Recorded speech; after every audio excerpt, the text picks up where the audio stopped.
Olá, tudo bem com você? Começando o nosso Hope Hour, muito obrigado porque você está aí acompanhando a gente.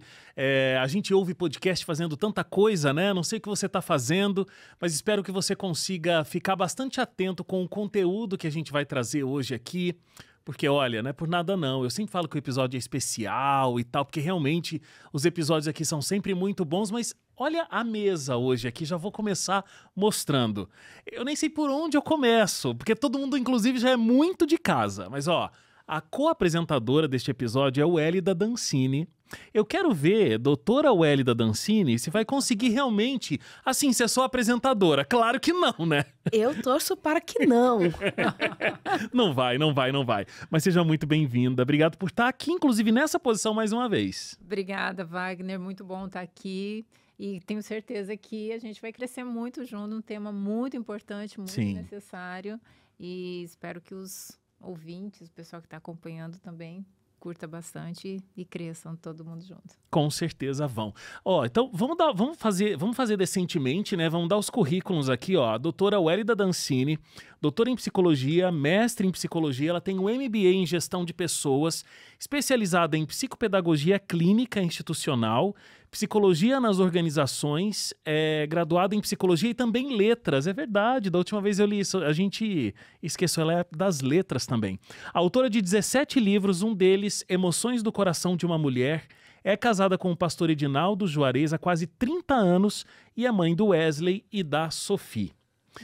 E a doutora Rosana Alves, que também é super de casa. Quantas vezes já teve aqui, doutora? Umas 3, 4? Acho que 3 vezes, né? Então já estamos na 4ª vez agora. Super à vontade já nessa casa. Super bem-vinda. Doutora Rosana Alves é uma das melhores neurocientistas do mundo. Une sua vasta experiência acadêmica à sua profunda fé.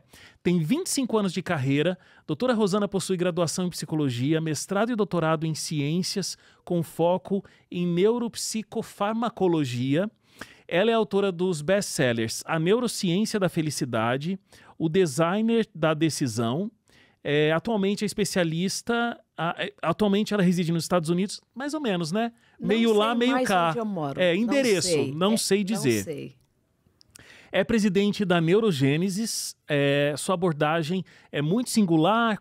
Ela utiliza conhecimento da neurociência para explicar como o nosso cérebro processa a dor, a perda e, mais importante, como tudo a gente é capaz de se reconstruir. Que tem tudo a ver com o nosso tema de hoje, que é a vida, ela precisa continuar, né? Então, como continuar a vida depois do luto? A gente resolveu fazer esse tema por 2 razões. Primeiro, porque a gente está numa data, né? Então, finados, se fala muito sobre esse tema nesse período, mas todas as vezes que a gente coloca um conteúdo desse no ar, a gente, na jornada de 2024, a gente tratou numa das nossas rodas de conversa sobre luto. Olha, o que deu de mensagem, as pessoas elas têm muita dificuldade realmente para lidarem com toda essa situação. Então, de repente, doutora Rosana, para a gente começar, como é que o luto ele se comporta na nossa mente? Ou como a nossa mente se comporta ao a gente estar enfrentando uma situação dessa de luto?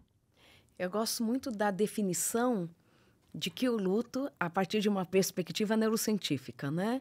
O luto é o período crítico necessário para que o cérebro acomode a realidade que o futuro planejado não se cumprirá. Uau, profundo. Eu planejei. Aham. Por exemplo, alguém está pensando agora, então como a gente traduz isso? Eu planejei, meu cérebro planejou que eu levarei o meu filho ao altar no casamento dele. E esse filho morre num acidente de trânsito. Uhum. Então, o cérebro vai ter que reconfigurar, repensar esse futuro. Então, o luto é esse período necessário para que a gente mude, para que o cérebro mude aquilo que foi planejado para o futuro, que não se cumprirá. Então, é a filha que não vai ter a mãe no dia do casamento, é o casal que não terá o filho, é aquela profissão que imaginei que eu me aposentaria nela e não vai acontecer. porque fiquei doente no meio do caminho e perdi a minha profissão. É algo de uma dimensão tão profunda e tão ampla que o cérebro vai precisar envolver diferentes estruturas e diferentes químicas, né? Diferentes neurotransmissores, para que possa acomodar essa realidade, esse novo quadro.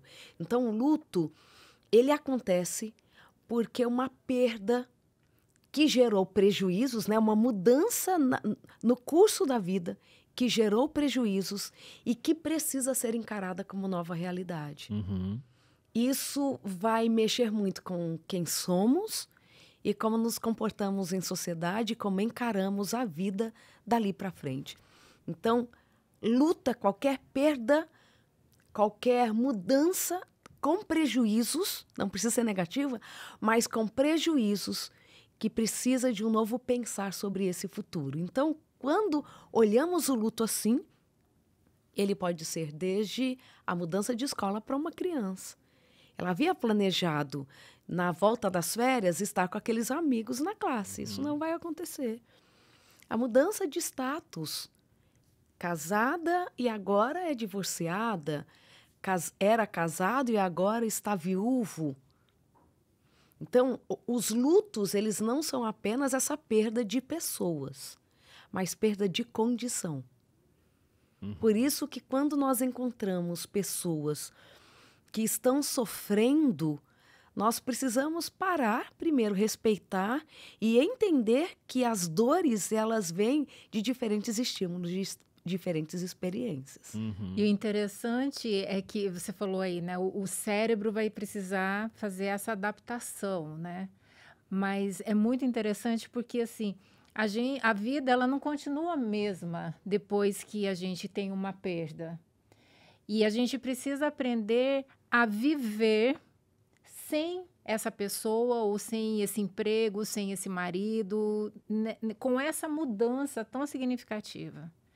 E isso é muito difícil, né? Nesse período de luto, as pessoas sofrem muito por conta disso, porque eu vou ter que aprender a viver. Como é que vive sem o marido? Como é que vive sem esse emprego que eu não me vejo sem esse emprego? Ele já faz parte da minha identidade. E aí as pessoas, muitas vezes, elas nesse período de luto, elas vão passar por alguns estágios até que o luto ele possa se concluir. E eu queria que você falasse um pouquinho para a gente sobre isso. Quais são essas etapas? Quais são esses estágios do luto? É muito interessante pensar que cada um vai viver o luto da sua forma. Primeiro porque o cérebro é único, é nossa digital. Uma das nossas digitais é o nosso cérebro. Não existe um cérebro igual ao outro.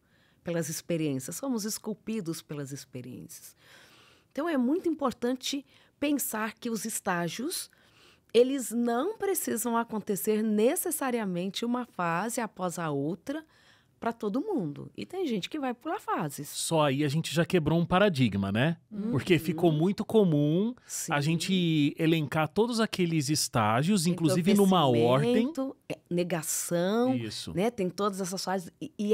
Hoje o que a ciência diz que não é bem assim por conta destes cérebros que são únicos. Claro que temos marcadores se este luto está acontecendo de forma saudável ou não. Isso é importante. A gente não pode destruir todos os parâmetros e dizer assim, cada um vai viver de um jeito. Então, para ele, está natural, saudável ficar 3 anos na cama chorando. Então, isso não.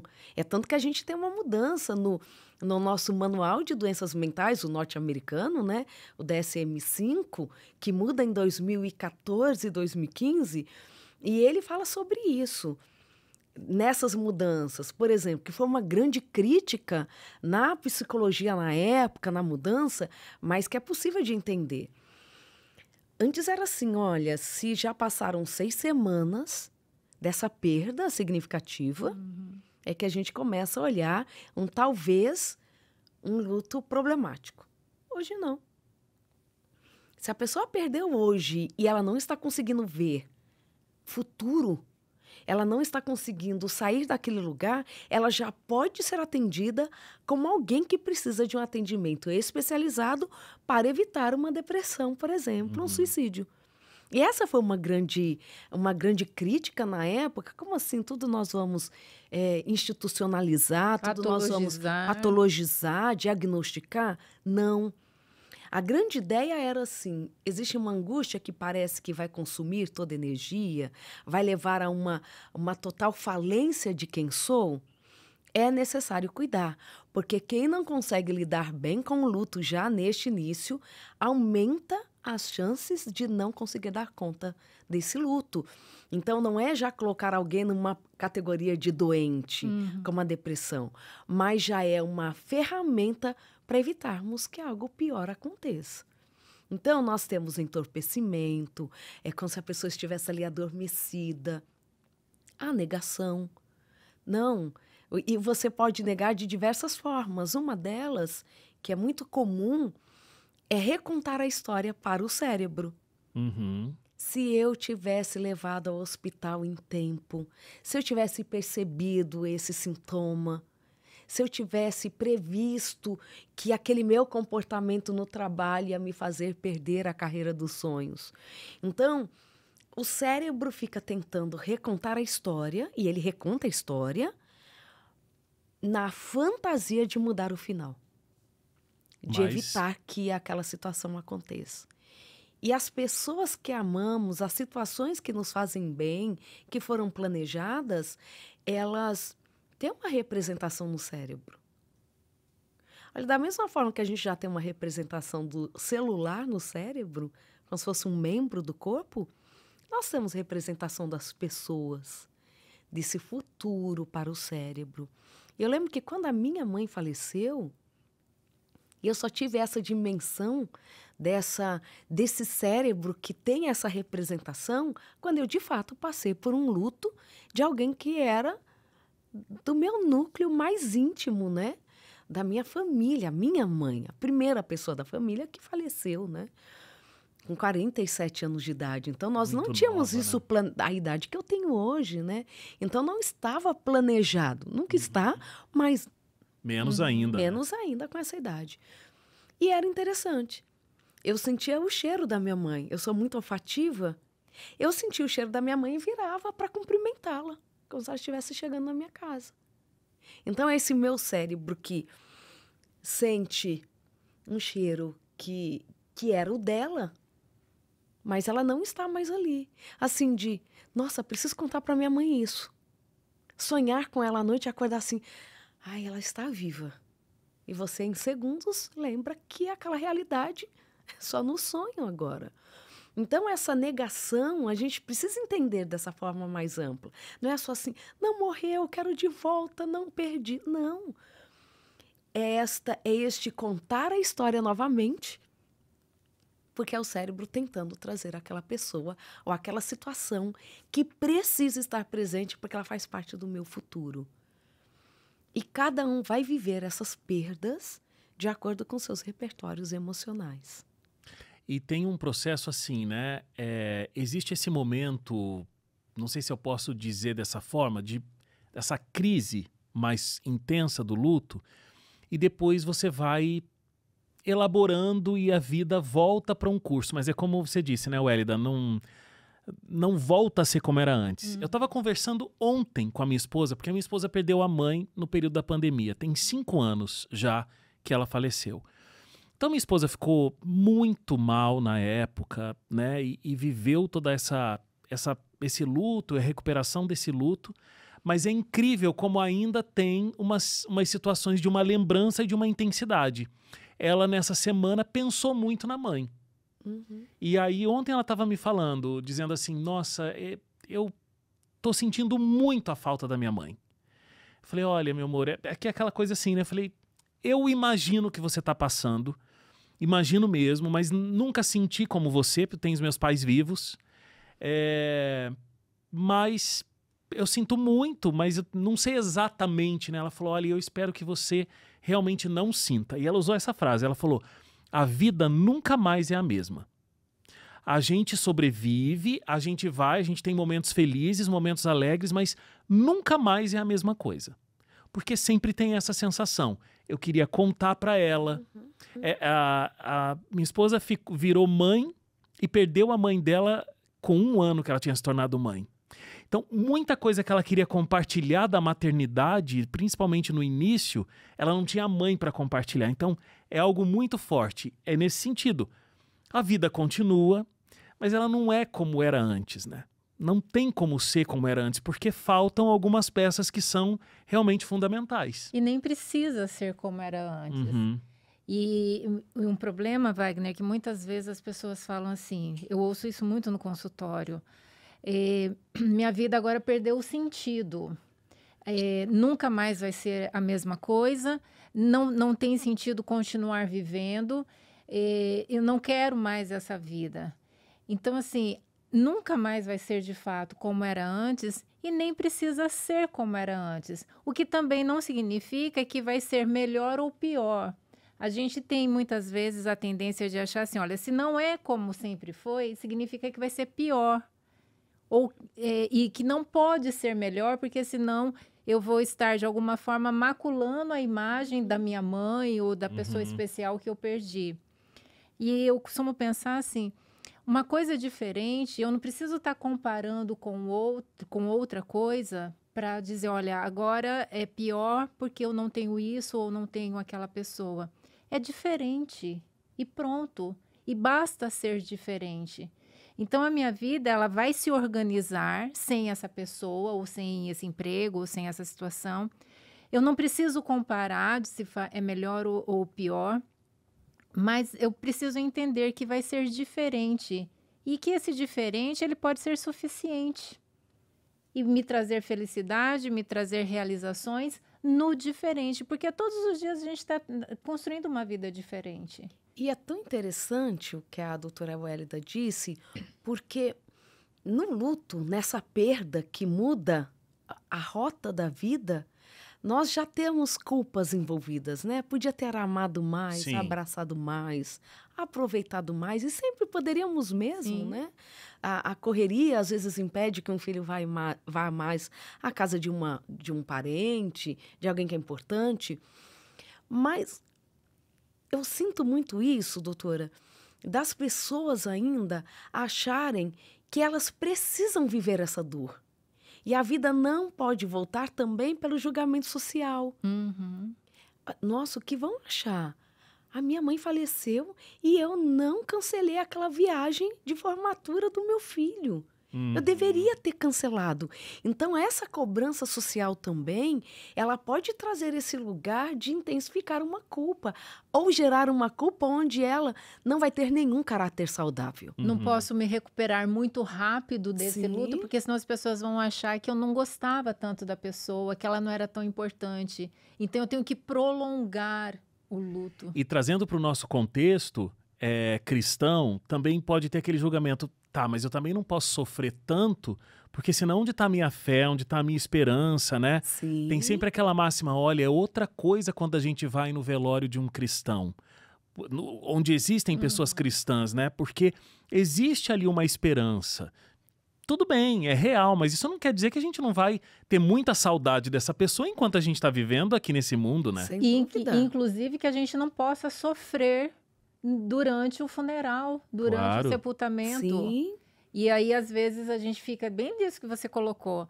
Não, porque as pessoas vão dizer, nossa, mas você tem fé, você tem esperança, você é um cristão. Onde já se viu você ficar sofrendo desse jeito? Tenha fé. E sendo que fé e luto são coisas totalmente diferentes. E é tão interessante porque a vivência do luto, além dela ser individual, ela também traz alguns marcadores. Eu sou capaz de analisar que a perda foi significativa, não banalizei essa dor, essa perda. Então, eu tenho esse lugar de olhar para mim e sentir falta de algo que era importante. Tem a fé que nos ajuda nesse suporte E quando pensamos em fé ainda, o próprio Deus diz que nós não nascemos para morrer. Então não é natural a nossa natureza. E se não é natural, isso significa que causa sofrimento. Uhum. E eu penso que esse equilíbrio nós precisamos ter para a nossa história e para as outras pessoas. Eu falo muito que se você quer escutar besteira, vai em um velório, em uma cerimônia fúnebre. Eu falo besteira para simplificar a fala, porque nós não sabemos nem o que falar para aquele que perdeu. É. Então, assim, o importante é que ela foi feliz. Olha, Deus quis assim. Deus quis assim. Imagina, ela já tinha 80 anos. Imagina, pelo menos não deixou criança de colo. Olha, pelo menos não está sofrendo. E lógico, todas essas são tentativas, né? Mas a gente não nasceu para lidar com a perda. Então, nem no nosso diálogo com o outro, no discurso de consolo, na maioria das vezes a gente dá conta. Porque não é natural. E lógico, mas Deus nos deu esse cérebro tão complexo e é característica exclusiva do ser humano o luto. Porque o luto é esse processo necessário para que eu consiga entender que eu não tenho mais aquilo que eu queria ter. Como que ele... Eu gosto quando você vai explicando, doutora, as diferentes áreas do cérebro. Onde é que o luto, ele... Que parte do cérebro é acionada nesse enfrentamento do luto? Quando nós pensamos nas dimensões do luto, que vão desde a dimensão física... Quando eu penso na dimensão física, eu posso ter uma perda de apetite, né? Emagrecer ou comer além daquilo que eu sou acostumada a comer. Não tenho ânimo para fazer uma atividade física, levantar da cama, choro, perco sono. A dimensão física. Temos a dimensão social, um isolamento social. Não quero estar com pessoas, eu quero estar sempre com alguém, não consigo ficar só. Temos a dimensão espiritual, perda de fé, ou se agarrar mais àquilo que se acredita, nesse âmbito espiritual. E tem a dimensão cognitiva, mental. E a intelectual, que está aí tudo junto, né? Tem uma falta de concentração, uma perda de memória, não ter esse ânimo para pensar, para planejar a vida. Então, eu falei aqui, dimensão física, intelectual, mental. Falei da dimensão social e espiritual, 4. Uhum. Quando eu penso nas dimensões, eu já pensei num cérebro inteiro envolvido. Quando eu tenho uma perda de apetite, eu posso ter um hipotálamo envolvido. Olha, o hipotálamo é a estrutura do nosso cérebro. Dentre tantas funções, o hipotálamo está envolvido com o gerenciamento de emoções. Então, aquilo que eu sinto de emoções em outras estruturas mentais, o hipotálamo tem a capacidade de traduzir para o meu corpo em forma de peptídeos, neuropeptídeos, proteínas. Que aí vai para a minha corrente sanguínea e eu sinto batimento cardíaco, né? Aceleração do coração e etc. O hipotálamo também, ele está envolvido com a minha fome e saciedade. Então, enquanto o hipotálamo lateral, ele fala para mim que é hora de comer, o hipotálamo ventromedial fala assim, olha, você já comeu o suficiente. Mas é esse mesmo hipotálamo que está envolvido com emoção, ok? Ele também ajuda a regular sono vigília. Quando eu vou para a córtex pré-frontal, que me ajuda a planejar o futuro, ele vai ter que se reconfigurar. E ele vai ter que me ajudar a controlar a minha impulsividade. O controle inibitório, ele vai ser necessário, senão eu vou querer dar na cara daquele médico que não salvou a minha mãe. E quem está me levando para a impulsividade é a amígdala. Entende como é o nosso cérebro inteiro? Por isso que ele precisa desse tempo para acomodar a vida.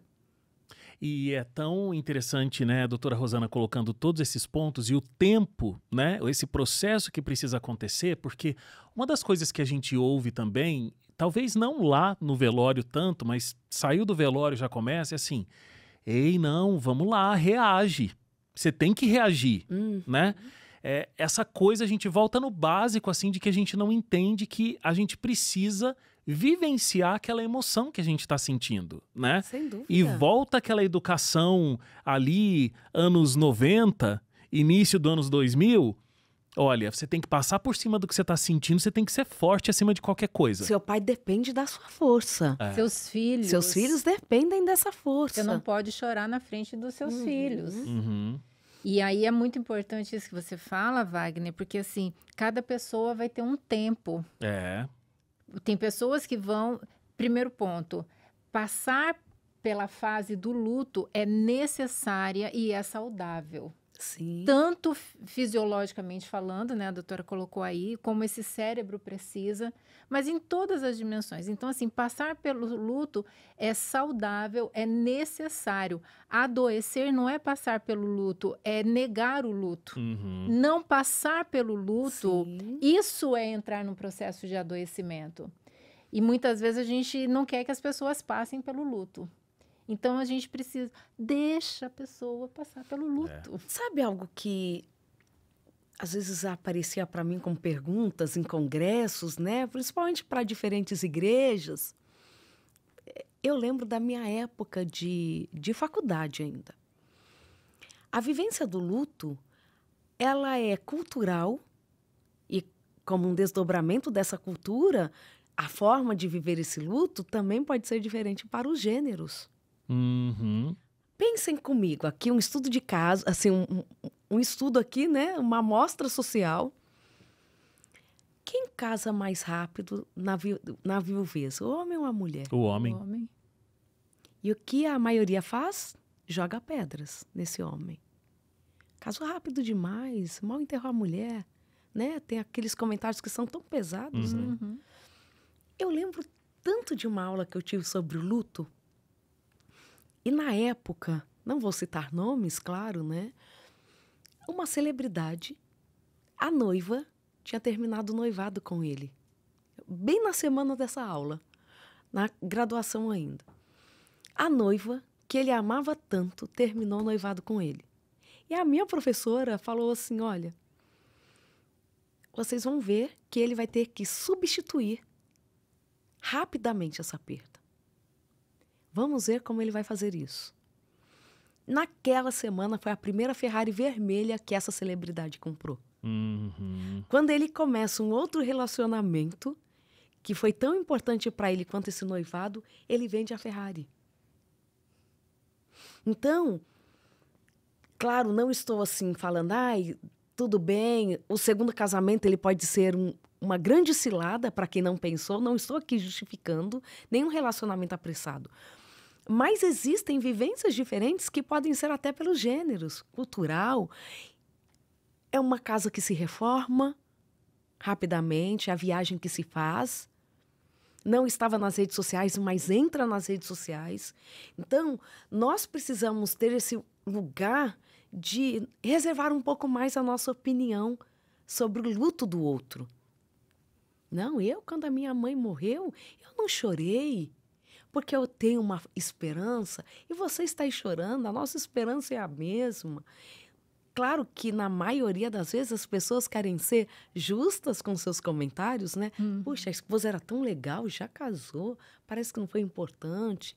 Às vezes a pessoa quer dar aquele ânimo, mas nós temos que reservar um pouco mais aqueles comentários que podem ser injustos.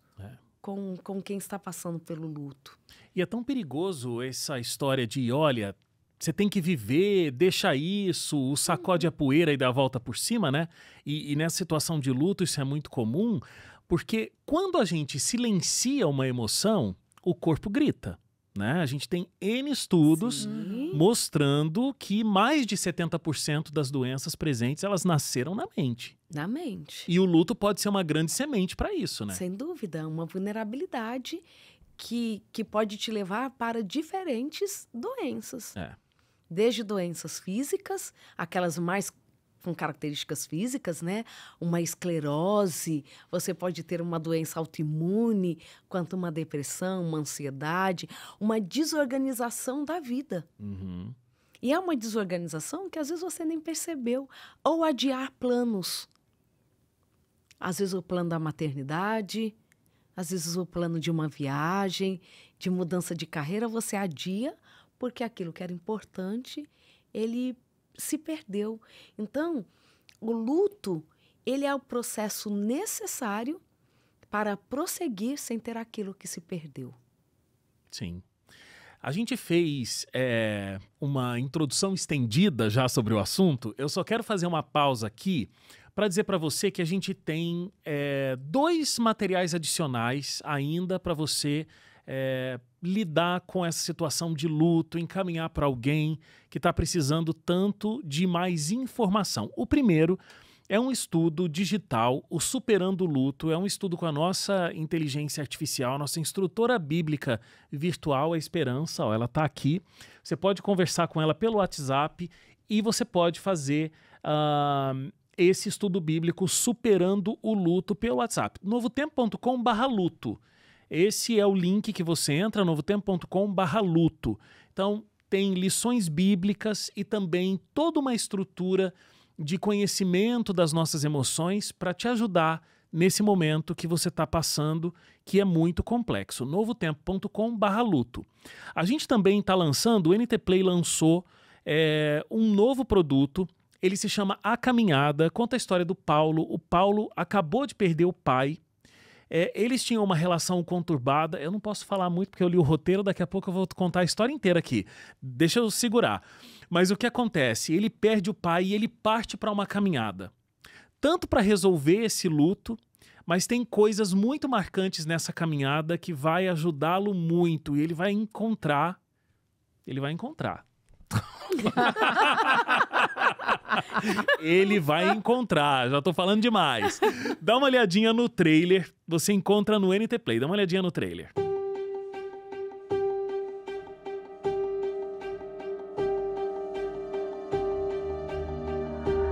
Sua jornada começa agora e você tem 7 dias para cumprir sua missão.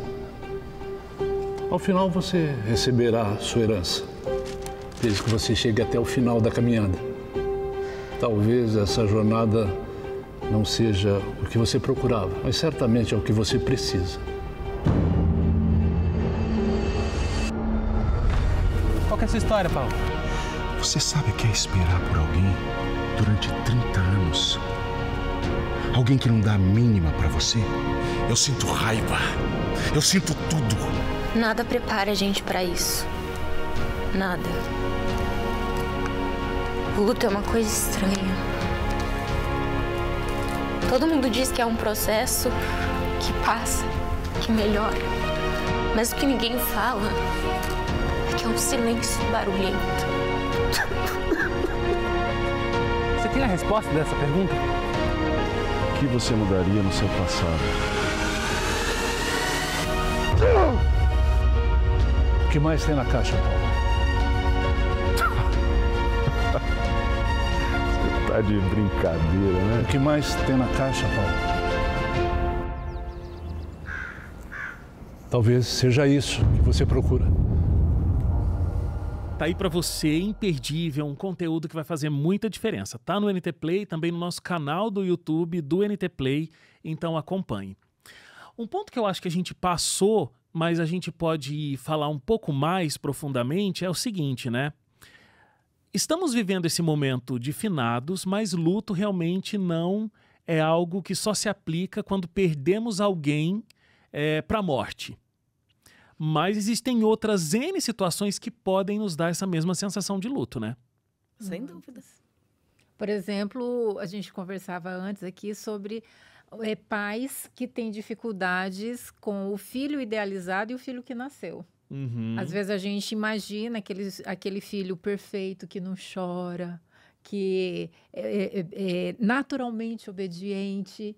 E às vezes o filho que nasce é um filho com um comportamento mais desafiador, é um filho muito diferente, às vezes vem até com algumas patologias. E é um luto, e a gente tem que lidar com isso, né? Essa diferença. Às vezes um casamento que a gente casa imaginando até que a morte o separe, e às vezes não é até que a morte o separe. Então, são situações desafiadoras. E aí, veja, passar pelo luto, né? A gente falava isso, como é importante a gente passar pelo luto para deixar o cérebro se adaptar a tudo isso, para que a gente aprenda a viver sem isso, sem essa pessoa, sem essa situação e a gente continue bem.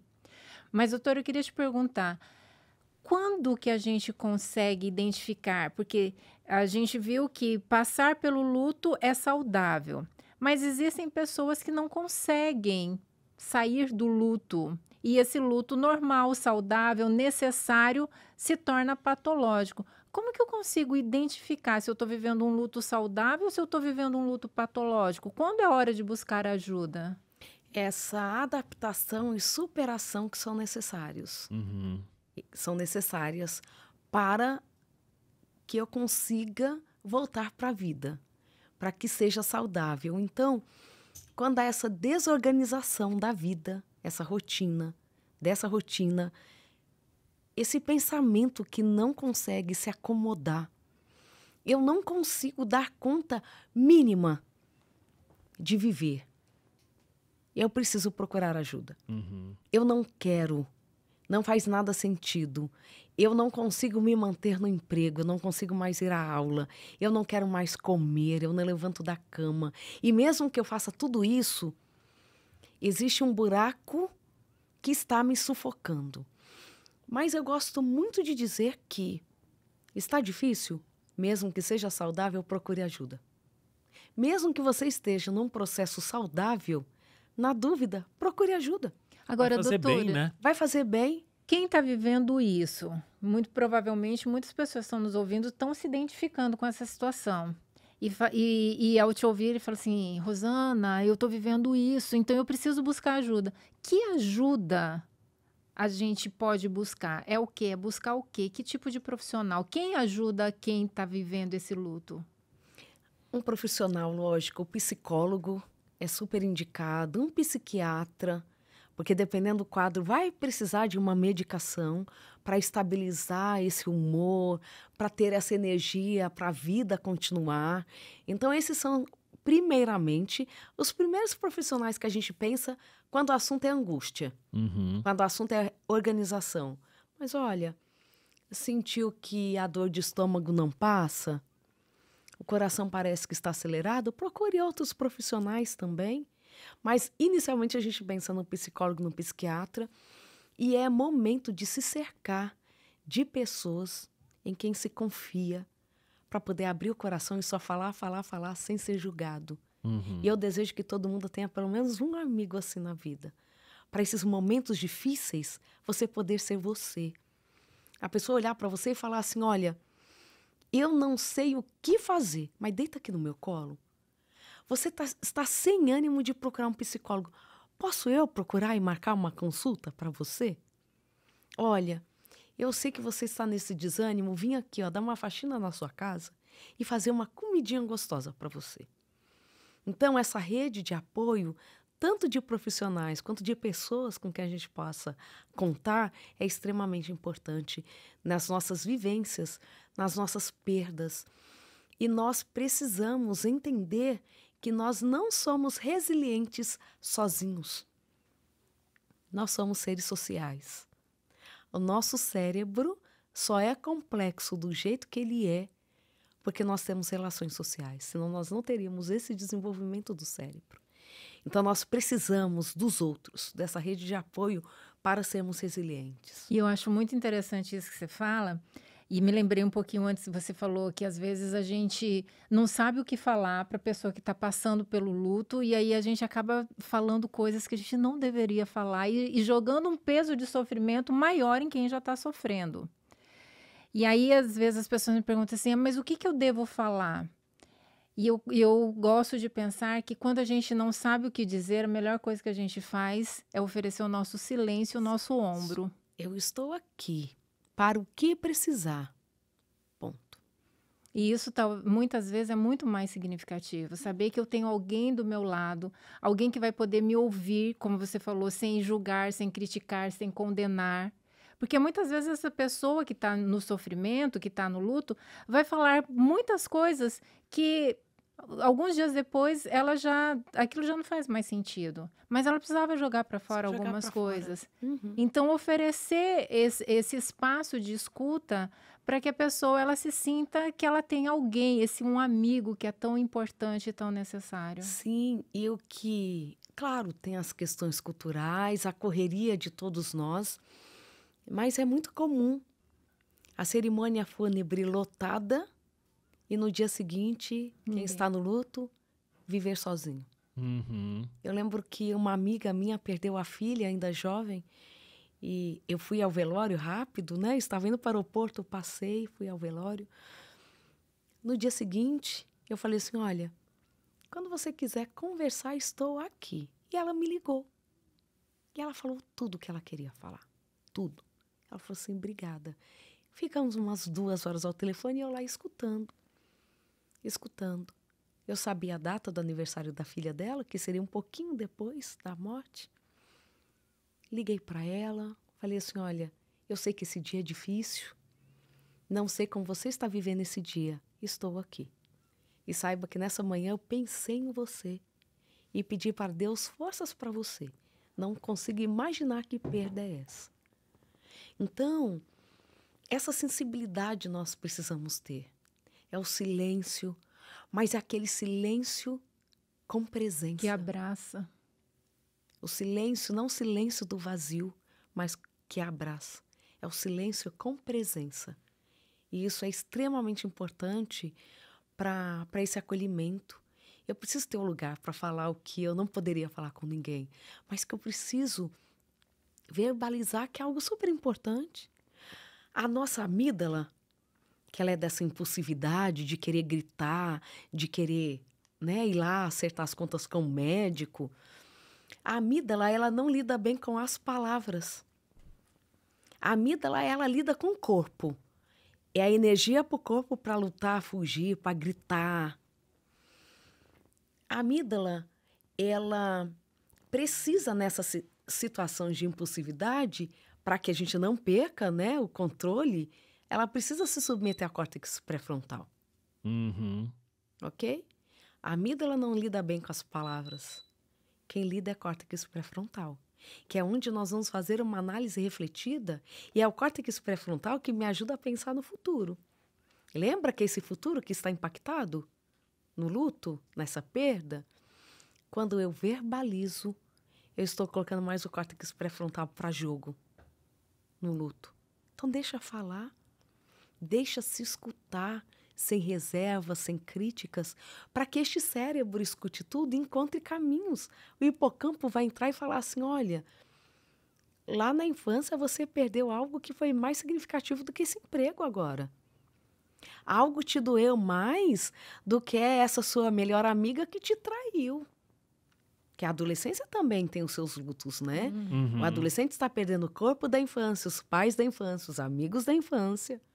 Então, esse hipocampo também vai lembrar, ele tem repertório. Ele vai, não é o hipocampo que lembra, só estou colocando hipocampo porque ele está envolvido com a nossa memória, mas ele vai evocar essa memória e falar assim, olha, você já passou por outras situações. E aí a gente sai desse lugar do caos para entrar numa fase de adaptação para depois irmos para a superação. Uhum. A adaptação já começou a dar conta. A vida voltou. Mas a superação é a adaptação com sucesso. Não apenas a rotina voltou, mas tirei lições importantes, me tornei uma voz ativa para defender quem passou por esse luto. Então, essa é a superação, né? E é tão interessante que o processo de luto e a nossa capacidade de passar por ele de forma saudável é prova inequívoca das capacidades humanas. Porque é intenso demais para nós. Uhum. Principalmente quando nós falamos de perdas significativas, sim, aquelas que vão mudar não apenas um sonho, mas que vai desestruturar. Quando nós pegamos, por exemplo, crianças em contexto de guerra, eu sou embaixadora de uma fundação que dá apoio para crianças que vivem, né, no Líbano, que fugiram da guerra síria, né? E escutando os relatos, tem criança que diz assim, olha, na guerra eu perdi a minha professora, os meus amigos da classe, os meus vizinhos, os meus primos, os meus tios, os meus pais e os meus irmãos. E quando você vê aquela criança com 7, 8 anos de idade, ela foi a única que sobreviveu no vilarejo. Imagina isso. Como que eu olho para uma criança dessa e falo assim, olha, supera, você tem fé? Ela não tem nem ferramentas, Ela né, não tem para superar isso. ferramentas. E por que eu falo disso? Porque também esse processo do luto e como eu passo pela adaptação, pela superação, depende de uma história, depende do que eu perdi, o significado do que eu perdi, a idade que tenho e as experiências acumuladas.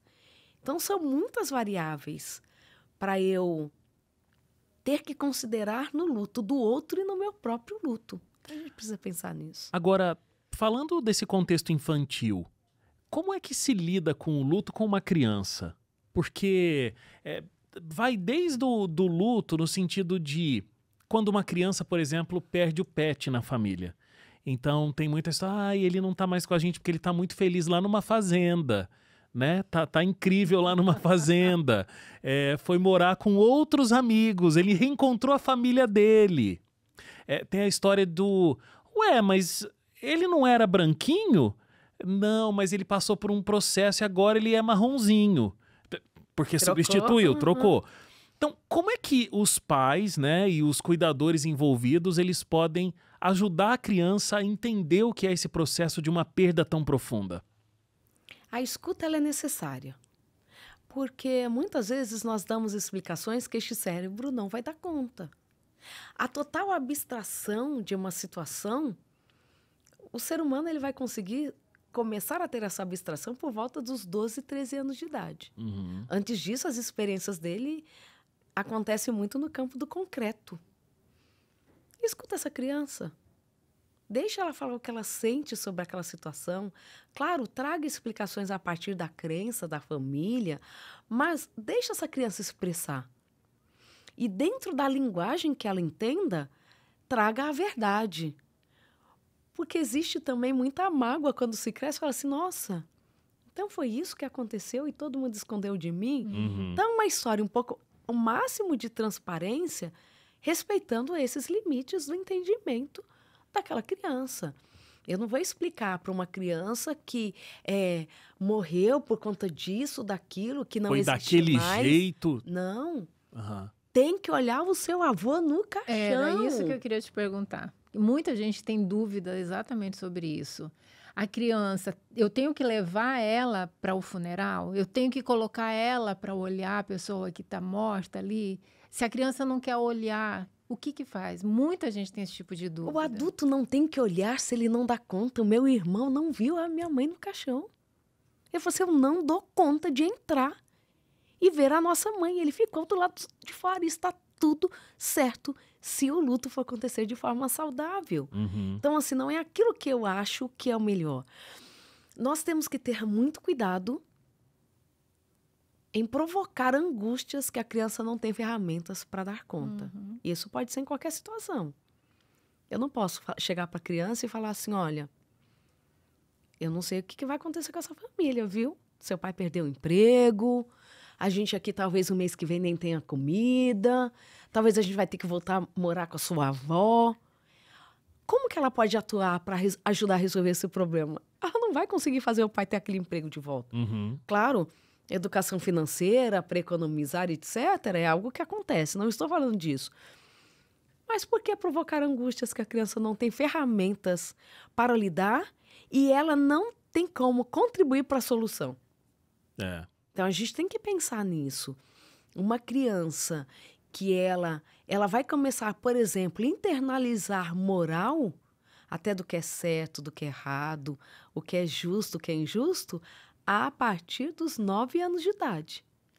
E ela vai passar por essa checagem moral, social, a gente fala que é a fase, portanto, por ser fase, ela varia de criança para criança, né? Mas é em torno dos 8, 9 anos de idade que isso acontece, e ela vai amadurecendo esse cérebro Porque eu preciso de amadurecimento de córtex pré-frontal, inclusive, para que ela possa entender. Ela não vai entender ainda a abstração.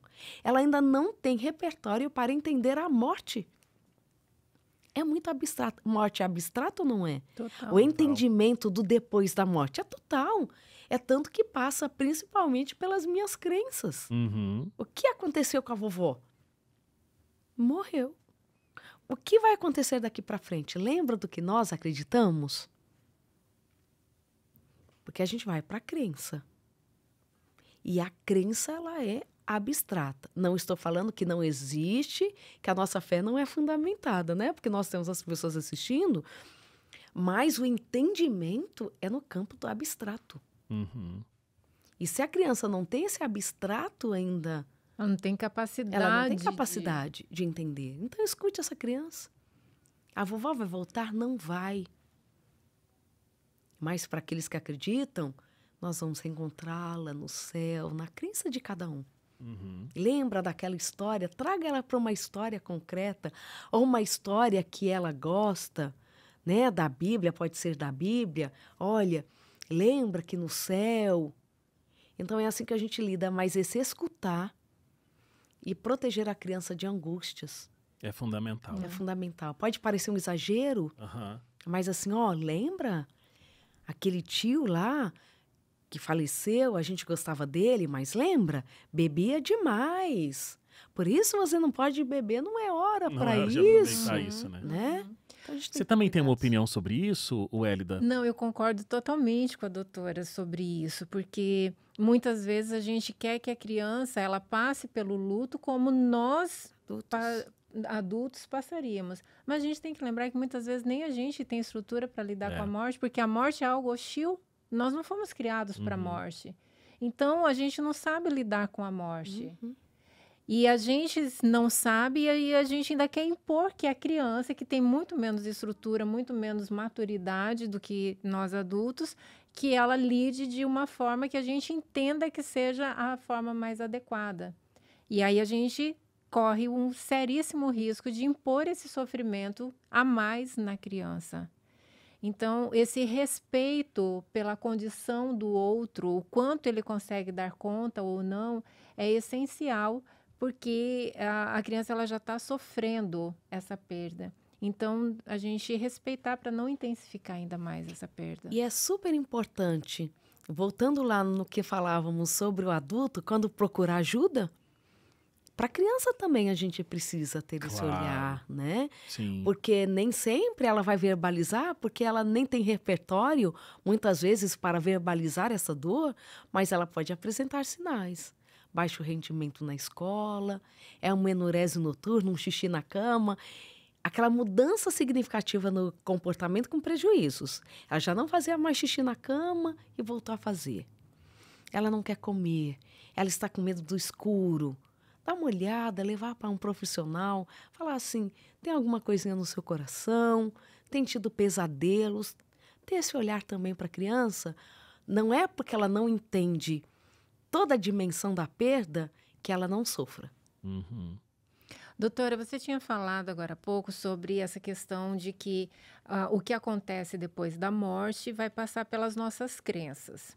E aí eu queria que você comentasse um pouco mais sobre essa questão da crença. O quanto que a nossa fé pode ter um impacto positivo, saudável nessa questão, nesse momento de luto? Qual é o papel da fé, qual é o papel da igreja como esse apoio, esse suporte para enfrentamento do luto? Tem apoios aí diferentes que a igreja pode oferecer, né? A fé, a religião pode oferecer. A crença, ela vai me trazer esse suporte. Olha, tem um Deus justo, ele controla, dependendo do que você acreditar. Para a maioria das crenças, existe uma explicação positiva para o que acontece após a morte. Principalmente para aquelas pessoas que a gente ama, que a gente tem certeza de que, mesmo com as suas falhas, eram pessoas boas, existe algo bom guardado para elas, né? Então, isso já é algo muito importante. A igreja é importante como esse apoio social. Por isso que nós precisamos estar atentos com o que a gente fala, porque ainda vai ter o peso da espiritualidade. Nossa, aquela irmã tem tanto tempo de igreja e ela está falando para mim que não pode chorar, ela deve ter embasamento espiritual para me falar isso. Então, nós temos que ter cuidado com o que falamos dentro das nossas pertenças religiosas, porque elas vão ter um peso ainda maior, né? É como se nós estivéssemos falando em nome de Deus. Isso é importante. Esse apoio, ele vai, além desse apoio espiritual, porque como somos uma comunidade, precisamos, como igreja, funcionar como um apoio para essa vida, para esse operacional. Olha, aqueles membros que são mais próximos podem se oferecer para ajudar a levar uma criança na escola, organizar a rotina, levar uma comidinha, porque ainda estão ali envolvidos com aquela situação tão intensa. E também indicando profissionais.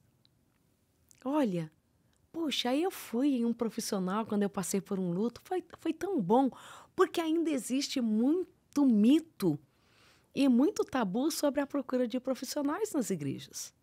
Não, se está procurando um psicólogo é porque não acredita no que Deus falou. Que ele vai destruir a morte, que tem uma eternidade, e aí por aí vai.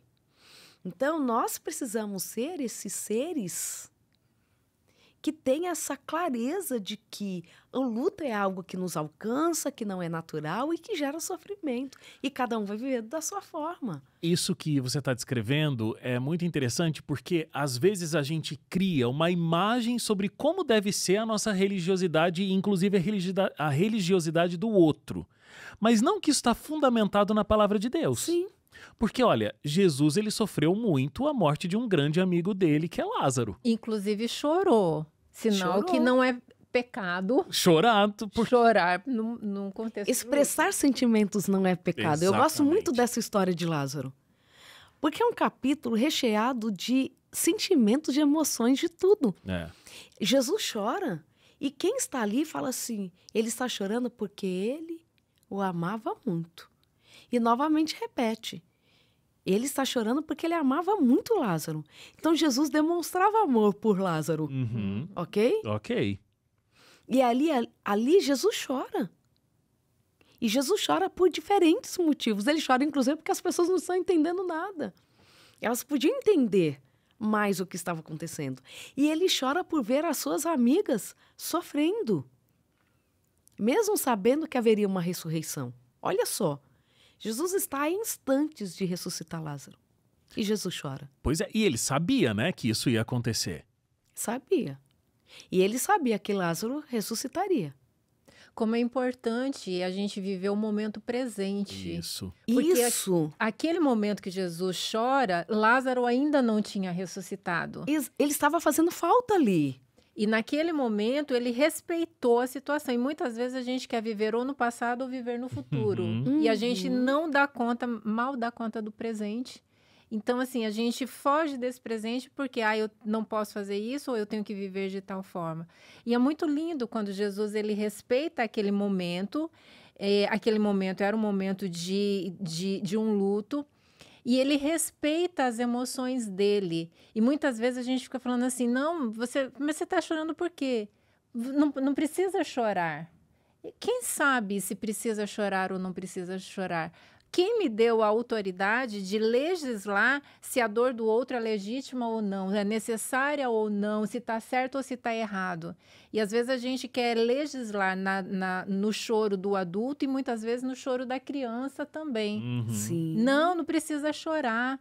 E às vezes a gente ainda joga a culpa para Deus. Deus quis assim. Olha isso na cabeça da criança. E sabe que, na maioria das vezes, o que acontece? Quando nós queremos tirar da nossa frente aquele choro, não precisa chorar. Logo tudo se resolve, você vai entender.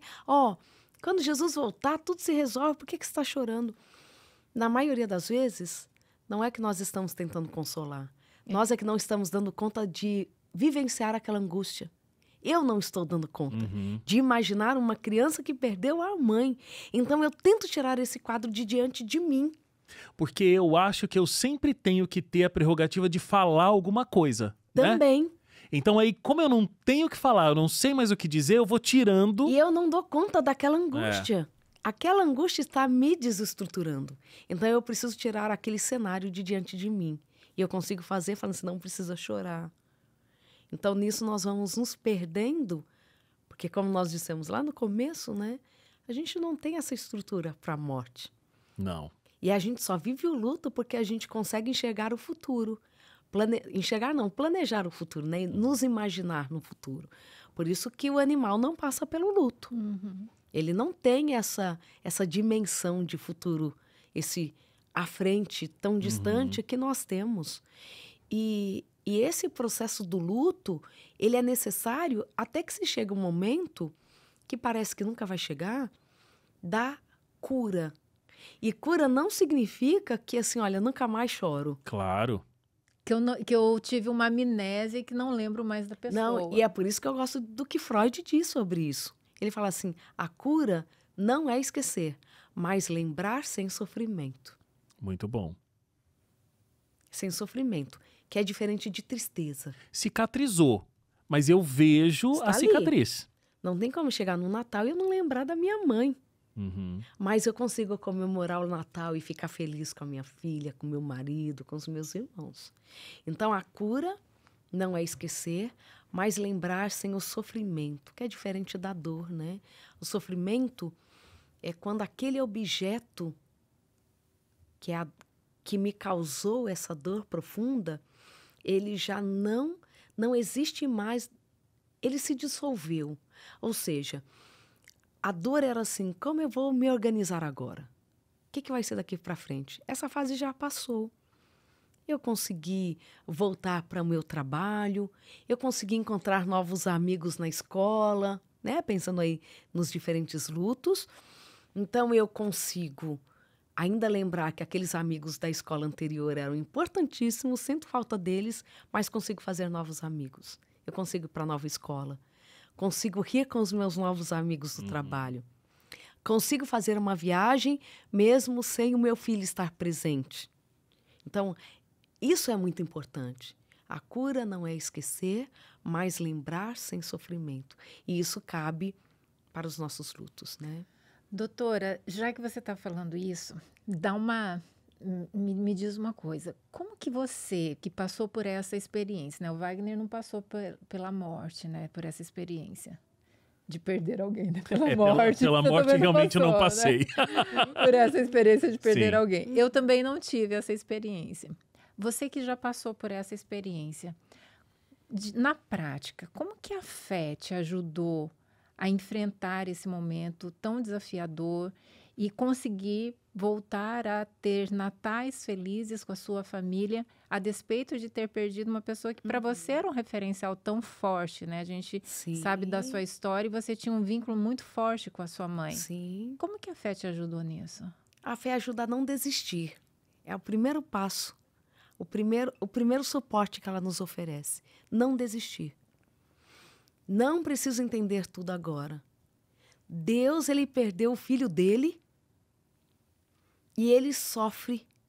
E ele não pôde fazer nada, porque existia um propósito maior para aquela perda que Deus sofreu.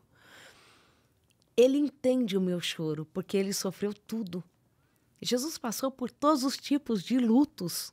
Ele perdeu o pai dele de criação, né, que era o pai dele, José. Ele vê a mãe dele chorando na cruz, ele não podia fazer nada. Ele é traído, ele passa fome, ele não é entendido. E a esperança, o suporte para não desistir e a esperança. E a certeza de que recebo colo. Eu pedi colo para Deus. A minha mãe, ela entra em coma na semana da minha arguição do doutorado. E era o sonho dela, o meu doutorado. Ela não pôde assistir à minha defesa do mestrado porque o departamento não permitia, não era público. Mas no seu doutorado eu estarei lá. E ela entra em coma no domingo e a minha arguição era na quarta. Claro, né? Foi adiada, mas eu precisei voltar. E no dia que eu precisei voltar para a minha rotina, fiquei em casa 1 mês, né? Desse período da internação dela, ela fica 17 dias em coma, 13 dias depois eu volto. E eu falei para Deus, Eu falei assim, Senhor, como eu vou voltar para a vida? Como eu vou voltar? Eu vou chegar no meu departamento, todo mundo me cumprimentando, e eu vou ter que sentar no meu computador e ver a minha apresentação. Eu vou ter que me preparar para isso. Como eu estarei lá sem a presença dela? Então, o diálogo com Deus, ele foi o suporte que eu precisei em muitos momentos. Com ele eu podia falar assim, eu não quero voltar. Eu não quero. E o dia que eu voltei, eu lembro assim claramente como foi. Eu estava esperando o ônibus que eu sempre ia, saía do interior de São Paulo e ia para São Paulo.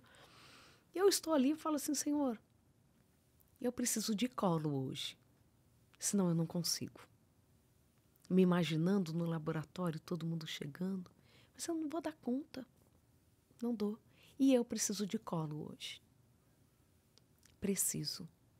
A certeza eu já tenho da eternidade, da salvação, do seu cuidado. Já entendo tudo isso e aceito. Mas hoje eu preciso de colo de um pai, que é diferente da fé. É diferente de acreditar. Colo é diferente de acreditar. E eu pedi para Deus um colo naquele dia. E ele me respondeu. Eu só pedi que um professor entrasse no meu laboratório. Que eu sabia que ele não entraria naquele dia. E ele foi a primeira pessoa que entrou no meu laboratório. E ele entra, o técnico do laboratório fala assim, nossa, doutor, o que o senhor está fazendo aqui? Era bem cedinho. E ele fala assim, eu não sei. Eu acho que eu passei só para desejar bom dia para vocês. A gente tem um Deus que é Pai. Ele não só traça um caminho para dizer assim, a vida não termina no presente, mas existe uma eternidade. E existe um suporte para você aguentar até chegar nessa eternidade. Eu sou o Deus que criou o seu cérebro, que vou conseguir acomodar tudo o que aconteceu. E vou te trazer outras alegrias. Elas não substituem, mas eu vou fazer você encontrar significado em outras alegrias. Muito legal. E você falando isso me fez pensar, doutora, que muitas vezes as pessoas que estão passando pelo luto falam assim, eu tenho que ser forte, eu tenho que ser forte. Eu não posso estar vulnerável. E a vulnerabilidade, muitas vezes ela é importante, ela é necessária. Indispensável dentro da família. E muitas vezes a gente fica lutando tanto para ser forte e a gente pode correr o risco de esquecer que forte é Deus. Sim. E que é a nossa força.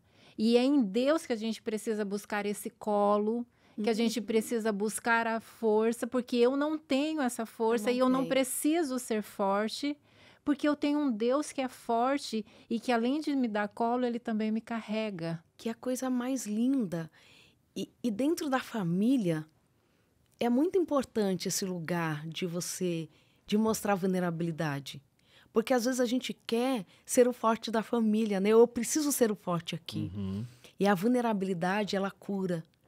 Foi na nossa vulnerabilidade familiar, somos em 5 irmãos.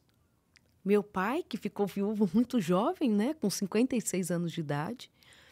Viveu a maior parte da vida dele com a minha mãe. Eles casam jovens. E eu fiz muitas rodadas com os meus irmãos. Falei assim, gente, me deu uma saudade daquele macarrão da nossa mãe. Alguém aqui sentiu saudade da comida dela essa semana? Quem essa semana sentiu raiva? Pai, como que o senhor está vivendo isso? O que a gente pode ajudar?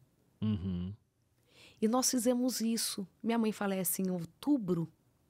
Nós vamos conversando disso. Chega no Natal, pensa o primeiro Natal. E outubro não está tão longe, né? Do Natal, ela morre 25 de outubro, 25 de dezembro. Exatos 2 meses.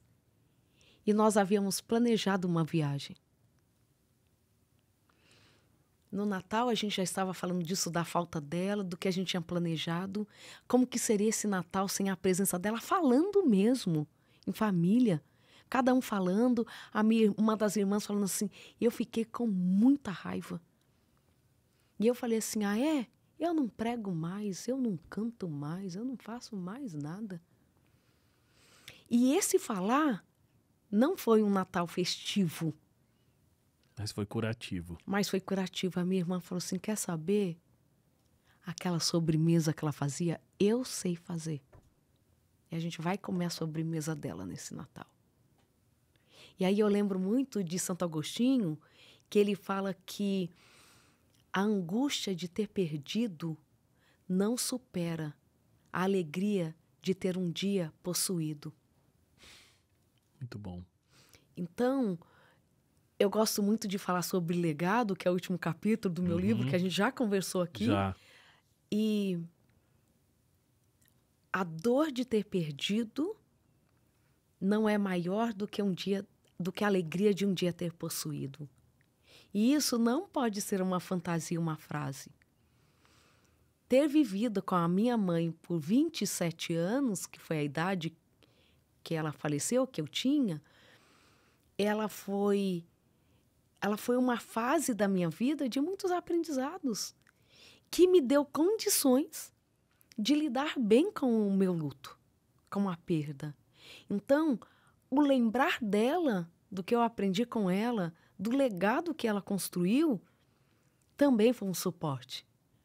Então, a angústia, a dor, ela só existe porque foi importante. Alguém aqui, lógico, por isso que eu estou falando do vínculo, não estou falando que é mais importante ou menos importante, estou falando agora de mim.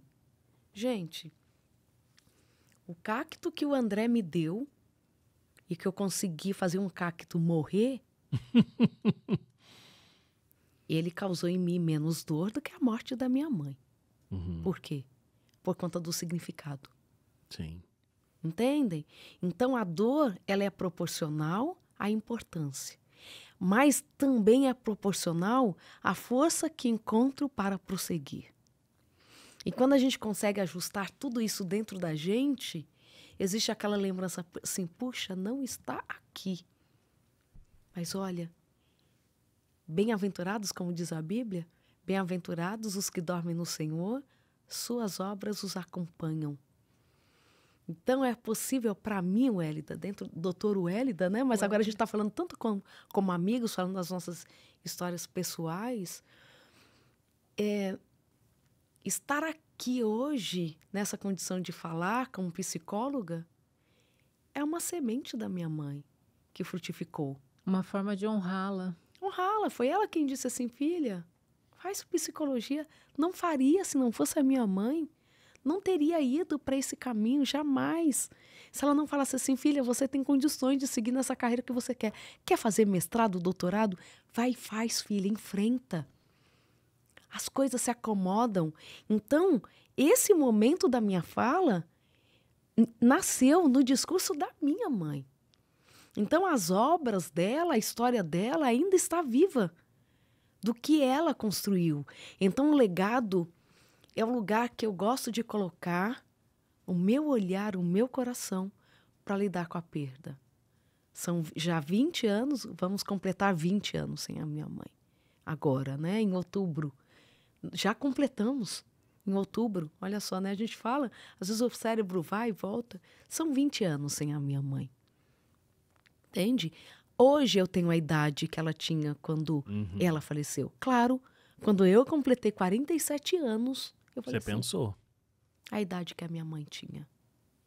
E aí a reflexão vem, será que eu já contribuí para a minha família e para a minha sociedade o que a minha mãe conseguiu contribuir com 47 anos de idade? Entende que a lembrança chega um momento que ela precisa gerar vida e não morte.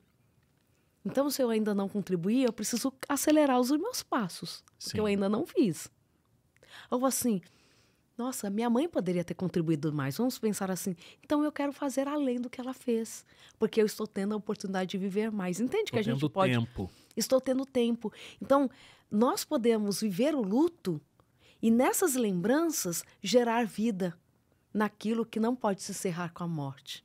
Pegar Acho que é assim aquilo que eu que ela vivo. te entregou e florescer. Florescer. Fazer aquilo se ampliar. Ela deu uma contribuição e eu vou pegar isso que ela construiu e Exatamente. vou ampliar tudo isso. Mas posso dizer que quando ela faleceu e eu voltei desorganizada.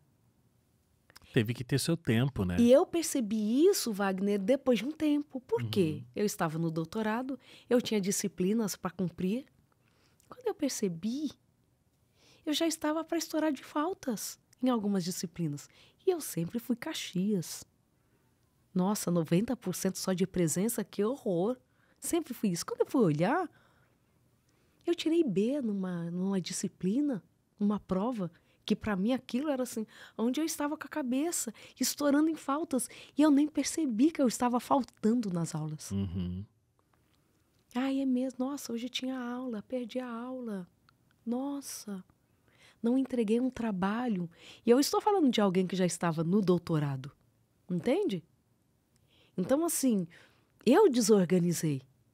Mesmo sendo psicóloga, mesmo entendendo, mesmo já tendo feito uma disciplina sobre o luto, quantas aulas sobre o luto, mas é uma dimensão humana, é uma condição humana. E nós vamos passar por elas. Sim. Mas o importante é passarmos e usarmos as nossas capacidades mentais, né, as nossas intelectuais, as nossas vivências espirituais para seguirmos em frente. E eu queria sublinhar isso que você disse, eu achei muito, muito poderoso, assim. A gente vai sentir essa dor, mas ela não pode ser maior do que a lembrança do que eu tive, né? Sim. Essa lembrança, essa força, esses ensinamentos, eles vão estar sempre vivos junto com a gente, sim. né? Uhum. Então, é aquela saudade boa de uma coisa incrível que eu vivi. Isso. Estou pensando nisso agora, resumindo algo que eu já disse, mas a morte precisa gerar vida em mim, porque senão eu só vou viver com a morte. Então, assim, a vontade de dar certo. Ela tinha esse plano. Não que a gente vai viver a vida de quem morreu, não é nesse sentido, né? Mas, assim, o que eu aprendi com isso? O que eu quero realizar? O que me resta de alegria nesse momento aqui do caos que me traz motivos para continuar? Então, a morte, ela precisa ser... A morte, né, já que esse foi o tema agora específico, ou as perdas em geral, elas geram esse desorganizar, esse lugar, mas o que eu aprendo? O que frutifica? O amadurecimento? Talvez seja isso que a gente precisa, né? A gente tem que encerrar, mas, nossa, como foi bom. Olha, bom, vocês são duas referências. Eu amo quando vocês estão aqui nesse podcast. Muito obrigado. Mesmo sendo um tema, quando eu abri o roteiro e fui lendo, assim, luto, falei, é difícil, né? Pesado. É pesado. Mas me veio, assim, um sentimento agora, assim, finalizando, que mesmo sendo pesado, que bom que vocês estiveram aqui, a gente pôde passar esse tipo de conteúdo, essa informação de qualidade, que é, na verdade, uma ferramenta também, né? Para quem está passando ou para quem vai passar por uma situação como essa. Então, muito obrigado porque vocês compartilharam com a gente toda essa informação. Não só informação no sentido realmente concreto e racional, mas também um conteúdo emocional, né? Porque quando a gente ouve histórias, né? Então a gente também se enxerga um pouco lá e a gente aprende com a emoção do outro. Então, muito obrigado. Eu que agradeço, sempre muito bom estar aqui, feliz porque eu estou com a doutora Wélida, que é uma referência, então foi muito gostoso gravar esse podcast e com certeza o desejo do coração é que ele alcance aqueles que precisam ter suporte para enfrentar algo que é tão difícil quanto o luto. Muito obrigado, doutora Rosana. Eu que agradeço. Também quero agradecer, muito Obrigado, bom Hélida. sempre estar aqui. E com a doutora Rosana também, que a gente sempre cresce muito ouvindo Sempre. ela. Uma inspiração de vida, uma inspiração... A sua história é muito linda e as suas palavras também mexem bastante com o nosso coração. E tenho certeza que os nossos ouvintes não perderam nenhum minuto, foi perdido, porque muito crescimento. Obrigada por compartilhar a sua história com a gente. Muito obrigado mesmo. E olha, você que está aí acompanhando a gente, encaminhe esse vídeo para, de repente, tantas pessoas que você conhece que precisam desse conhecimento. Curte aí, porque quando você curte, isso vai mais longe, chega para mais pessoas. Faz um comentário, deixa a sua experiência também aqui. É muito legal também o diálogo que vai acontecendo nos comentários dos vídeos. E se inscreve no nosso canal, porque aí... Você que gosta de acompanhar o nosso episódio, se você está inscrito, esses episódios sempre vão chegar para você, tá bom? Muito obrigado, doutoras, e a gente se encontra na semana que vem. Tchau, tchau.